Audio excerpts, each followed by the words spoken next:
We are gathered together to mourn the passing of Jerkass Homer. We look back fondly on the way he used to torment bag boys, glove slap people in the face, and threaten to blow up town hall. We remember the trips we took together, where he would encounter world leaders and the local wildlife. He was exceedingly close to his father, doing wholesome activities like causing his kidneys to explode and twice leaving him on his deathbed. He used to take Marge on romantic DUI and chloroform dates. He was very much involved in his children's lives, stealing Bart's ad money and giving away Lisa's room.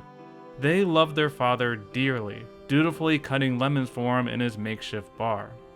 I remember that time he parked in the ambulance lane, ensuring that Ned could move on to new exciting storylines. He loved his neighborino so much. Today, we say goodbye to Jerkass Homer, who passed away, 15 years ago. Why was this eulogy overdue? Jerkass Homer is one of those concepts that has been discussed in so much detail that it's kind of become ingrained in the critical narrative of The Simpsons. Despite the show still airing new episodes, the book has basically been written already. The Simpsons had an amazing run in the 90s, then the decline happened, Skinner is Armin Tamzarian, Homer became a giant asshole, and the show refused to die. LOL, zombie Simpsons. I know I have discussed Jerkass Homer on several occasions on this channel, adding to that discourse about how the show evolved. But I wonder, how big of a problem is Jerkass Homer in the context of Simpsons history as a whole?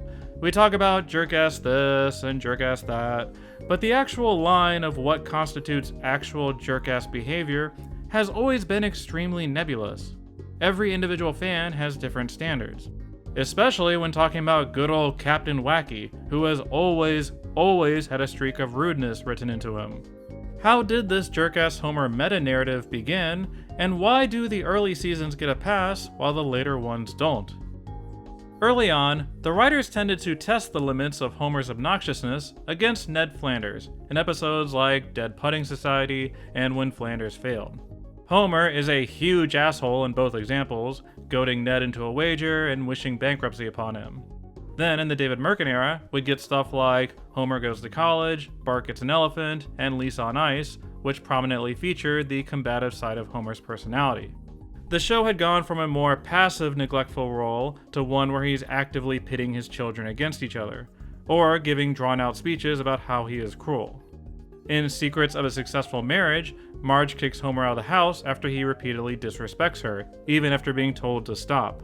Random one-off jokes could get considerably darker, like when he beat the Krusty Burglar nearly to death, or pranked Flanders into believing his whole family is dead. In the Oakley and Weinstein era, we get episodes like Homer's Phobia and Homer's Enemy, both examples that explicitly call out Homer's bad behavior. It's the entire point of those episodes. So one argument is that Homer was always kind of a jerkass right from the beginning, and the only difference was the frequency. That starting in seasons 9 or 10, suddenly he's having these incidents every 3 or 4 episodes instead of a couple times a year. However, I think there's more to it. The reason a lot of these early examples get a pass is because there is narrative purpose behind Homer's bad behavior.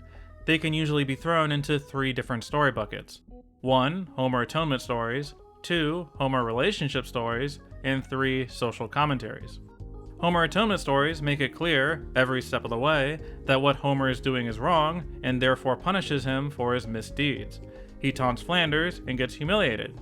He disrespects Marge and becomes destitute. When he's crappy to his kids, like in Lisa's Substitute or Brother from the Same Planet, it's clear Homer's in the wrong and he actively tries to do better. Or he gets the crap beaten out of him. The second example, Homer relationship stories, Homer's jerkass behavior serves as the baseline of his character arc. I wouldn't call When Flanders Failed an example of jerkass Homer, because the whole point is for Homer to discover empathy for his neighbor. Your mileage may vary, because my god is he an asshole, but the Schadenfreude clearly has a narrative purpose. The same logic can be applied to marital squabbles, like in Life on the Fast Lane, The War of the Simpsons, and A Streetcar Named Marge. The story needs Homer to do Marge wrong, so he can reflect and learn how important their relationship is. And finally, of course, there's the social commentaries. These are pretty straightforward, as these kinds of plots need bad actors to make a greater point about society. Homer is totally awful to his children in Lisa on Ice, which I've always found off-putting. But the point isn't that it's funny because he's cruel, it's funny because this is how sports parents can be. In Homer Goes to College, is Homer just being cruel to the dean, or is he idiotically mimicking college movie stereotypes? Homer's still a jerk, but it's nested in his obsessive stupidity. With a few random exceptions, these classic years were excellent at either punishing Homer's bad behavior or giving it purpose. Homer is easily the most inconsiderate character in the Simpson family, so naturally, he's going to get the most stories where he learns a lesson. It's not Jerkass Homer, it's character arc Homer. The term Jerkass Homer was coined by fans in the alt.tv.simpsons online community, named after the "out of my way, jerkass" line from The Joy of Sect. Many of these early online conversations are hard to find now, so I wasn't able to find the first instance of it, but going through the archives, you can find references to Jerkass Homer as early as 1998, when Season 9 was still airing. Online fans were notoriously critical of the show from Seasons 5 through 8, hence the Poochie episode, so it's not surprising that they were so quick to jump on this trend in characterization. So what is it about this era of the show where Jerkass Homer crystallized into a thing? After all, the Mike Scully seasons had plenty of the above examples of Homer atonement stories, relationship arcs, and social commentaries. In something like Doin' in the Wind, where Homer acts like an obnoxious fool throughout most of it, he gets punished for it in the end. Hell, even the dreaded Kidney Trouble chides Homer's actions and drops a car on him in Act 3. I think the big shift is that Homer's cruelty became more baked into his character. That his bad behavior isn't in service of some kind of character arc, misguided perception, or deep-seated insecurity. More of Homer's actions fell more in the "it's funny because it's mean" camp of joke writing. Or it's funny because it's obnoxiously over the top. Now we're in the world of Homer starting a museum of Hollywood jerks, or shaking that birdcage in Ray Patterson's face. Homer can drunkenly trash the school in Act 1, and the story instead turns into a generalized kids versus adults adventure. Or you get that lemon cutting scene in Homer the Moe, where the joke is straight up, Homer is a terrible father. Let's not forget about all the times Homer drugs Marge in this era. Homer was considerably angrier during these years, was so eager to start a war. Given his combative nature, it's not surprising that so many episodes end with some kind of dangerous showdown. Homer's ready to fight. You could argue even the traditional story arcs are messier in this era in regards to Homer's actions. A satirical example, like The Cartridge Family, ramps up Homer's negligence to unbelievable levels, and even then, kinda zigzags his character growth in Act 3. Make Room for Lisa seems like the usual Homer-Lisa dynamic, where Homer treats her terribly in Act 1, but bizarrely pivots to a moral of Lisa learning to appreciate the small sacrifices Homer makes. Seasons 9 through 12 weren't interested in these super traditional story arcs. We've done that before. Let's do these subversive Act 3s that keep the audience guessing. Homer doesn't need to always learn a lesson. Homer doesn't always need to be the likable but flawed father figure. That's played out. Let's just do these fun and wacky romps where Homer is kind of a jackass. It is the 2000s. It is time for edgy Homer. So yeah, with this exaggerated portrayal, it makes sense that the Jerkass Homer narrative would pick up so much steam during this era. However, when Al Jean took over as showrunner in season 13, we slowly started getting pushback against this characterization.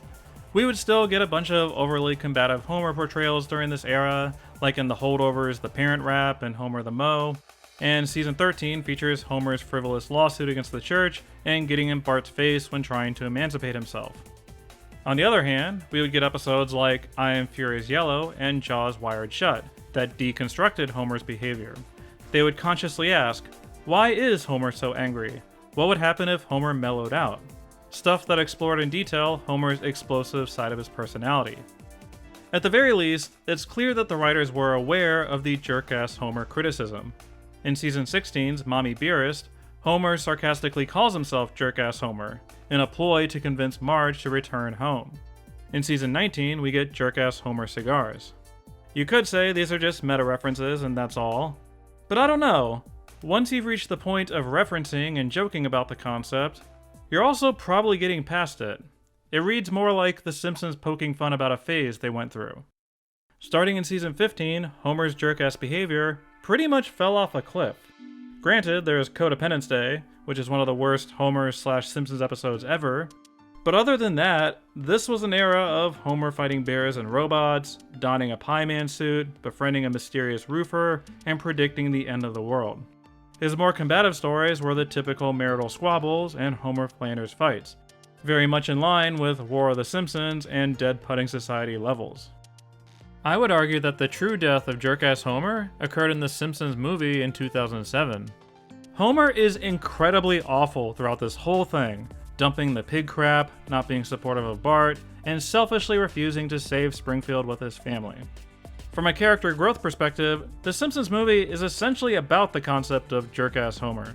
That's why we gotta do this whole Alaska sequence with the boob lady, to make Homer confront his shitty ways. This ceremony must have really done a number on him, as it ended up exorcising the last gasp of Jerkass Homer out of him.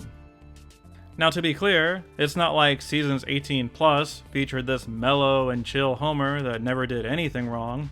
Like I said at the beginning, Homer's thoughtlessness had always been written into his character. It's part of his personality. He continued being crappy to Ned Flanders and acting out on vacation. He would have run-ins with Lisa, betting against her in a crossword contest, or the usual relationship problems with Marge. Arguably, the worst Homer moment post-movie was in season 19, when he enjoys an incredibly realistic fantasy of murdering his father. Okay, fine, I admit it. Jerkass Homer didn't completely die in the movie.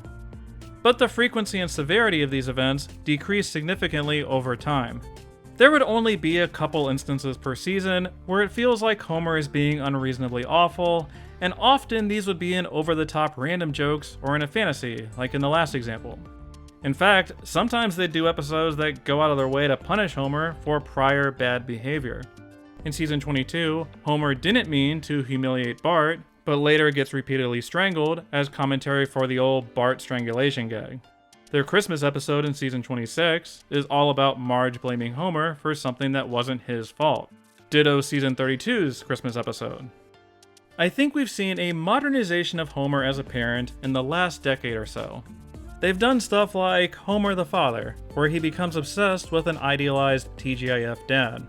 Or warm and fuzzy Homer Lisa stories, like Halloween of Horror and Atticus Finch, where the two share a special bond. Hell, even a weird episode like Bart's New Friend presents this very charming and vulnerable version of him. In fact, and I can't believe I'm saying this, but there's an argument that Homer is actually too nice now. That in 2022, we have a Homer that is too edgeless and easygoing. Jerkass Homer has somehow transformed into nice-ass Homer. This most recent batch of episodes, season 33, features the warmest, most cuddly Homer in Simpsons history. I actually really enjoyed season 33 and recommend checking it out, but yeah, Homer's a giant teddy bear now. We get episodes like Pixelated and Afraid, where Homer and Marge share a super romantic and supportive bond. Fun B-plots, where Homer becomes friends with Chalmers and desperately tries to bond with Lisa over food. When Bart's having complicated feelings about a new teacher, Homer gives him unusually thoughtful advice. This is a version of Homer who will wait in line for Bart to get him his cool sneakers, or as someone Bart would come to idolize in the season finale. Heck, in the episode where Homer literally gets canceled on social media, they go out of their way to demonstrate that the whole thing was an accident. Homer rolls down the windows, turns on the AC, and kisses Santa's little helper's forehead. Probably the worst thing Homer did in season 33 was in his series Flanders, but even that turns into another story about Homer learning to support his neighbor Reno. And even more shockingly, Homer hasn't strangled Bart in like 2 years now. We got one in a non-canonical story set in Roman times, but the last real one was in season 31. I think there's a lot of explanations for why Homer Simpson has softened slightly over the years. Some of it is going to be the fact that certain trends are going to get boring after a while, that we've already had our share of Homer strangling Bart and drunkenly destroying the town.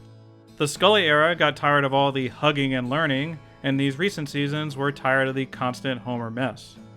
The other thing might be more cultural with the passage of time.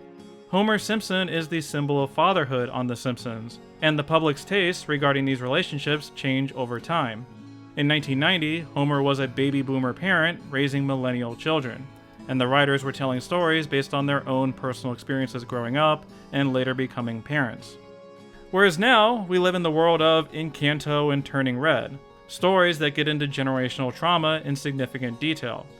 Or stuff like Into the Spider-Verse, Luca, or Onward, where parent-child relationships are extremely sympathetically portrayed. We definitely live in the parents as people era of storytelling, to borrow from TV tropes. When it comes to The Simpsons, I don't know how much the audience is currently in the mood for Homer being a straight-up asshole to his kids for no reason.